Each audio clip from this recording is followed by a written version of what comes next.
मित्रांनो, कल्पना करा उद्या सकाळी तुम्ही उठलाय, मोबाईल हातात घेतलाय आणि अचानक लक्षात येतं की व्हॉट्सअप चालत नाही, YouTube चालत नाही, Google सर्च होत नाही आणि UPI पेमेंट सुद्धा होत नाही.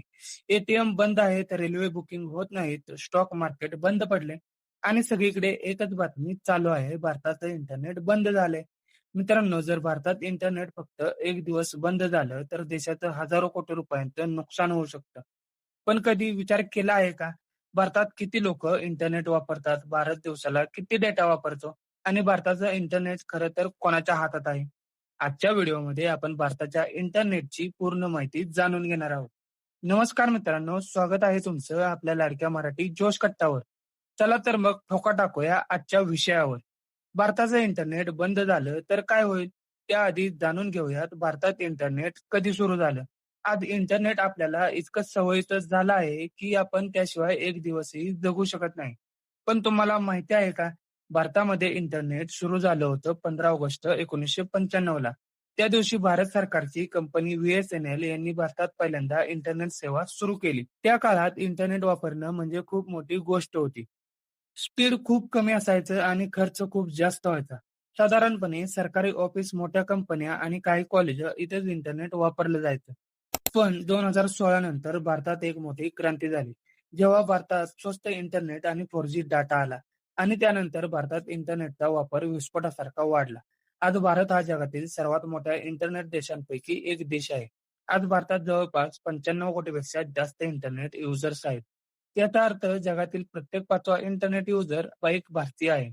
आणखी एक महत्वाची गोष्ट म्हणजे आज भारतामध्ये ग्रामीण भागात इंटरनेट जास्त वेगाने वाढत आहे. आकडे सांगतात की 57% इंटरनेट युजर्स ग्रामीण भागात आहेत आणि 43% युजर्स शहरांमध्ये आहेत. म्हणजेच इंटरनेट आता फक्त शहरात नाही तर खेड्यापाड्यात देखील पोहोचला आहे. आज भारतीय लोक इंटरनेटचा वापर खूप वेगवेगळ्या गोष्टींसाठी करतात. भारतातील जवळपास 65% इंटरनेट ट्रॅफिक व्हिडिओसाठी वापरलं जातो.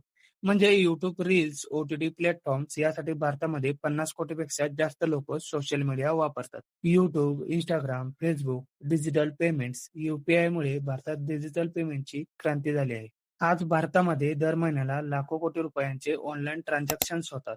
लोक आता Amazon, Flipkart, Meshoवरून शॉपिंग करतात. ऑनलाईन क्लासेस, YouTube लर्निंग, सरकारी वेबसाईट्स यासाठी वापरतात. एक गोष्ट ऐकून तुम्हाला धक्का बसेल, भारत हा जगातील सर्वात जास्त मोबाईल डाटा वापरणारा देश आहे.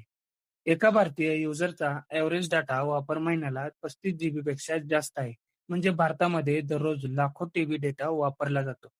आज इंटरनेट हे फक्त एंटरटेनमेंट नाही, ते भारताच्या अर्थव्यवस्थेचा मोठा भाग बनला आहे. इंटरनेटमुळे भारतात e-commerce, IT industry, digital payments, online services यातून लाखो कोटी रुपयांचा बिझनेस चालतो. तज्ञ सांगतात की 2030 पर्यंत भारताची डिजिटल इकॉनॉमी $1 ट्रिलियन पेक्षा जास्त होऊ शकते. आता सर्वात महत्वाचा प्रश्न, भारताचं इंटरनेट नेमकं येतं कुठून? आपण विचार करतो की इंटरनेट सॅटेलाइट मधून येतं. पण खरं सांगायचं तर जगातील 95% इंटरनेट समुद्राखालील केबल्स मधून येतं. हो मित्रांनो, जगभरात हजारो किलोमीटर लांब सबमरीन केबल्स टाकलेले आहेत. भारताचं इंटरनेट कनेक्शन मुख्यतः येतं सिंगापूर, युरोप, मध्य पूर्व अमेरिका या देशांमधून. म्हणजेच आपला इंटरनेट समुद्राखालील केबल्सवर अवलंबून आहे. जर भारताचं इंटरनेट अचानक बंद झालं, तर देशात खूप मोठी समस्या निर्माण होईल. बँकिंग सिस्टीम बंद पडतील, ऑनलाईन बँकिंग सेवा बंद होतील, स्टॉक मार्केट पूर्णपणे इंटरनेटवर चालतो.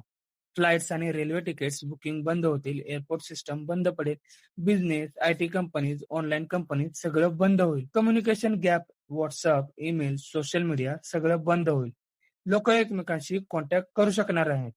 भारत आता 5G technology, data centre, satellite internet यावर मोठ्या प्रमाणावर काम करत आहे. भविष्यात भारत इंटरनेटमध्ये जगातील मोठा पॉवर बनू शकतो. आज इंटरनेट हे फक्त टेक्नॉलॉजी नाही, ते अर्थव्यवस्था, शिक्षण, बिझनेस, कम्युनिकेशन याचं बॅकबोन बनलं आहे. आणि म्हणूनच इंटरनेट बंद झालं तर देश अक्षरशः थांबू शकतो. मित्रांनो, तुम्हाला काय वाटतं, जर भारताचं इंटरनेट एक आठवडा बंद झालं तर देशात काय होईल? तुमचं मत कमेंटमध्ये नक्की सांगा आणि अशाच माहितीपूर्ण व्हिडिओ पाहण्यासाठी आपल्या लाडक्या मराठी जोश कट्टाला सबस्क्राईब करायला विसरू नका. जय हिंद, जय महाराष्ट्र.